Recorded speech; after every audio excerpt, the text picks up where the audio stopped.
1962 में 80,000 सैनिक थे चीन के और हमारे 10-12 हजार सैनिकों ने लाठी और डंडों से भी पीटकर भगाया था।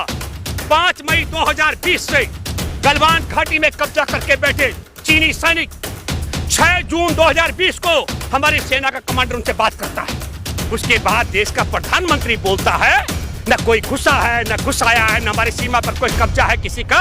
और तब उपेंद्र द्विवेदी जैसे सेना के आला अधिकारी इनके मुंह पे टेप क्यों लग जाती है, ये बड़ा सवाल है। क्या देश के साथ गद्दारी करने वाले नरेंद्र मोदी ने हमारे देश के शहीदों की शहादत का अपमान किया, झूठ बोल करके देश का गद्दारी की, 76 अनमरे जवानों के विषय में झूठ बोला, तो इस गद्दार के साथ क्या हमारे देश के आला अधिकारी भी मिल गए हैं क्या? टीवी 10 भारत, सच की ताकत।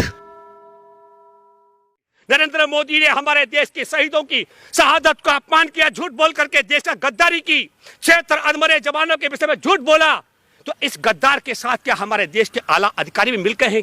1962 में 80,000 सैनिक थे चीन के और हमारे 10-12 हजार सैनिकों ने लाठी और डंडों से भी पीटकर भगाया था।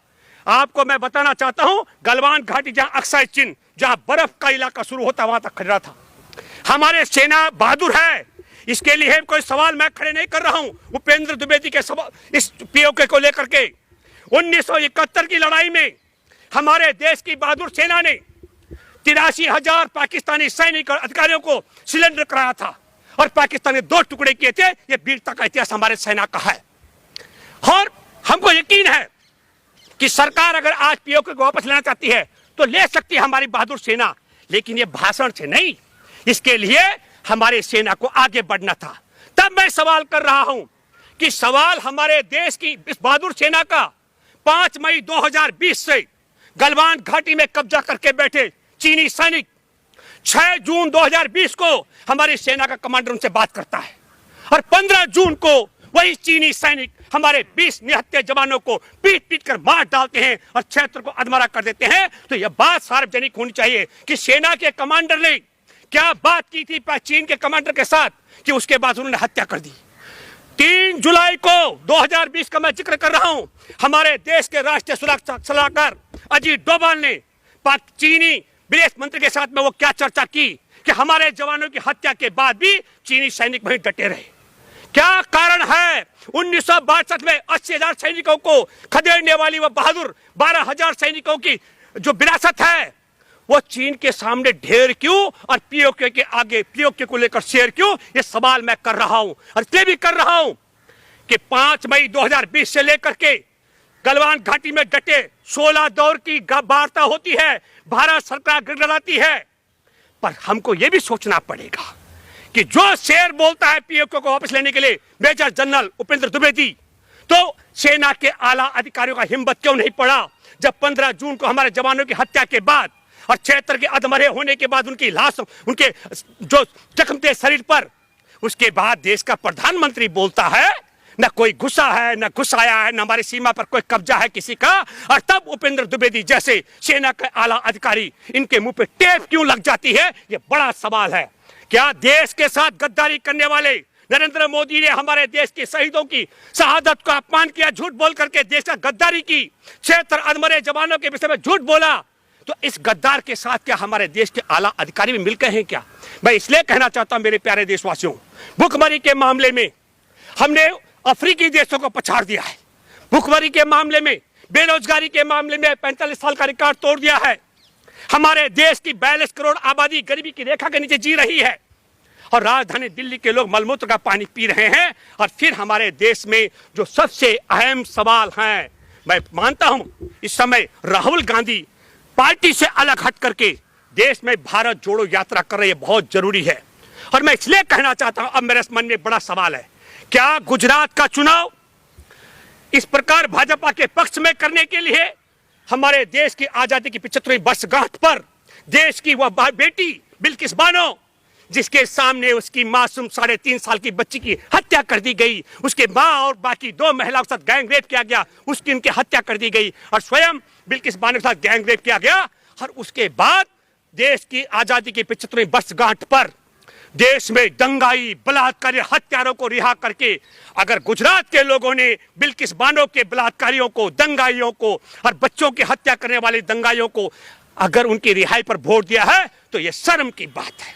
मैं ये मानता हूं इसलिए क्योंकि यह कैसे संभव हो सकता है, लेकिन इसकी पटकथा लिखी गई थी। देश किस ओर भेजा जा रहा है ये हमारे देश के, मैंने कहा सुप्रीम कोर्ट में बैठे जज आर्थिक सुनामी, नोटबंदी से बचाने के लिए एक निर्भया के बलात्कारी और गैंगरेप और तेजाब जलाने वालों को बरी करते हैं उसी तिथि पर। तो आप लोग 6 जून को सेना के कमांडर ने चीनी सैनिकों के साथ क्या समझौता किया, जिसके बाद 15 जून को हमारे जवानों की हत्या कर दी गई, वह समझौता आना चाहिए। और प्रधानमंत्री ने 20 जवानों की शहादत के बाद, 76 के अधमरा होने के बाद क्यों कहा कि एक मिनट, क्यों कहा कि कोई गुस्सा नहीं। अमित शाह ये कह रहे हैं कि 2005-2007 के बीच राजीव गांधी फाउंडेशन ने जो चीनी दूतावास से 1 करोड़ 35 लाख रुपए लिया, उसका क्या हुआ? तो जो पैसा लिया वो इनके पास, देखिए जो आपने कहा उसके लिए तमाम एजेंसियां हैं, उनके लिए तमाम एजेंसियां, वो एजेंसियां अपना काम करेंगी। उसके लिए सुनो, उसके लिए मैं तो वो नहीं हूँ। अरे भाई हमारे देश में पहले प्रधानमंत्री ने देश को 194 करोड़ रुपए दिया, तो उसके लिए वो कहते हैं कि ये तो विकिपीडिया पर ऐसे ही चल रहा है। हम जब एक बात बता दें आपको, जो सवाल आप करते हैं तो मैं भी कहता हूँ, हमारे देश की आजादी का तिरंगा, उसका विरोध करने वाला हेगड़ेवार इनका नायक है। हमारे देश में तिरंगाधारी जब चल रहे थे यात्रा लेकर, मैसूर के राजा ने 40 तिरंगाधारी की हत्या की, उनके पक्ष में, हत्यारे के पक्ष में प्रस्ताव पत्र लिखने वाला कायर सावरकर देश का गद्दार इनका नायक है। हमारे देश की आजादी के बाद पहला जो आतंकी है गोडसे, वो इनका क्या कहते हैं नायक है। और जो देश पर जवानों की हत्या और जो घुसपैठ करा करके बैठा हो, वो कहना घुसाया न घुसाया, ये देश में इन गद्दारों का। आपका कहना है 1994 के नहीं, वो देखिए सुनो ये देखिए जी अहम सवाल है ये। 1994 में आपने कहा पोको वापस लेने का पारित किया गया था, तो 15 साल तत्कालीन सरकार क्यों सोती रही? आज क्यों ये दिन आया मोदी को वापस कदम उठाया? नहीं, मैंने ये नहीं कहा मोदी ने कदम उठाया, मुझे मालूम नहीं है। मैंने ये बात कही कि 1994 में यह प्रस्ताव संसद में पारित हुआ। हमारे देश, एक मिनट आ रहा हूं, गुजरात में चुनाव हो रहे थे और चुनाव प्रचार के बीच में हमारे देश का मेजर जनरल चुनाव को प्रभावित करने के लिए पीओके को वापस लेने का जो ऐलान करता है, वो चुनाव आचार संहिता का उल्लंघन है।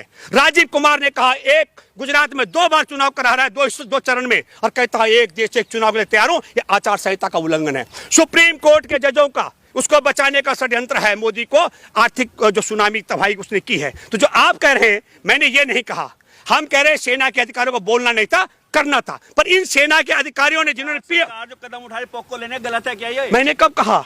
हम कह रहे हैं ये तो प्रस्ताव संसद के पास, ये दर्शा रही है। नो, हमने कहा कि चुनाव के बीच में ये ऐलान करना, तो किसने रोका? अरे उपेंद्र दुबे को किसने रोका हुआ है? जाए। आप कांग्रेस की बड़ी तारीफ कर रहे हैं। भारत के हजारों जो हेक्टेयर जमीन जो है चाइना ने कब्जा कर लिया, उस वक्त सरकार क्या कर रही थी कांग्रेस? देखिए आप पहले सुनिए, मैंने पहले कहा, दोबारा प्रमाणिक है, हमारे देश के सिर्फ 12,000 सैनिक थे, उनके 80,000 सैनिक थे। 1 इंच भी कब्जा नहीं कर पा रही है। कौन? अभी अमित शाह, देखिए झूठ बनाने, बोलने, फैलाने वाली मशीन क्या बोलते हैं। जब हमारे देश के जवानों की लाश आई और चिता जल रही थी और प्रधानमंत्री कहता है ना कोई घुसा है ना घुसाया है, तो क्या सैनिकों ने आपस में मारा? क्या किसी को आपस में? क्या हमारे देश की सेना आपस में लड़ी? क्या आपके सवाल का जवाब है झूठ कह रहे हैं, झूठे हैं। तो प्रधानमंत्री सच बोला क्या? क्या कोई नहीं घुसा गलवान घाटी में? हमारे 20 जवान ऐसे मर गए, हमारे 76 जवानों के खाल ऐसे निकल गए देह से। क्या झूठ बोला कि नहीं बोला? आपसे कह रहा हूं मैं, क्या प्रधानमंत्री ने झूठ बोला कि नहीं? आप मुझे बताइए। और मैं फिर हैरान हूं कि जो अधिकारी पीओके के लिए बोल सकते हैं, वो गलवान हमले पर, गलवान की घुसपैठ पर क्यों मौन है? ये बड़ा सवाल है। मतलब आपको लग रहा है सब मिले हुए हैं? तो दिख नहीं रहा। बिल्कुल 101% मैं कह रहा हूं, जिस प्रकार उपेंद्र द्विवेदी मेजर जनरल ने कहा पीओके को लेकर के, मैं अपील करता हूं मिस्टर उपेंद्र द्विवेदी, अगर मैं झूठ बोल रहा हूं कि चीनी सैनिकों ने घुस करके गलवान घाटी में हमारे 20 निहत्थियों की हत्या की, जवानों की 76 को मार मार के अधमरा किया, अगर मैं झूठ बोल रहा हूं तो मेरे खिलाफ राष्ट्रद्रोह का मुकदमा बने।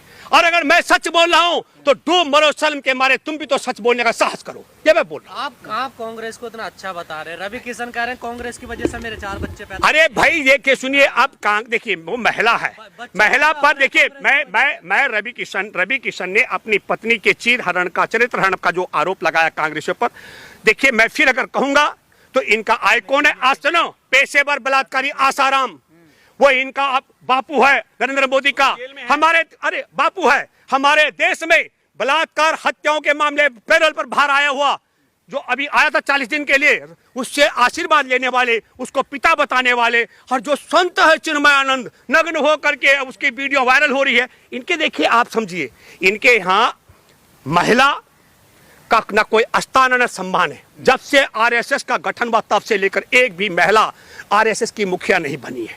इनके यहाँ महिलाओं का न मान और सम्मान है। हम आपको, मैं क्या कहूँ, बहुत ओछी बात है। आप सुनिए, एक मिनट आपको बता दूं, कई मर्तबा आपने देखा होगा पंडित जवाहरलाल नेहरू अगर अपनी बेटी और भांजी से मिले हैं तो किस प्रकार इनका जो क्या कहते हैं वो जहां संघ की दीक्षा, नागपुर की दीक्षा और क्या कहते हैं व्हाट्सएप यूनिवर्सिटी की शिक्षा मिली हुई है, किस प्रकार बदनाम करते हैं रिश्तों को, आप कल्पना नहीं कर सकते।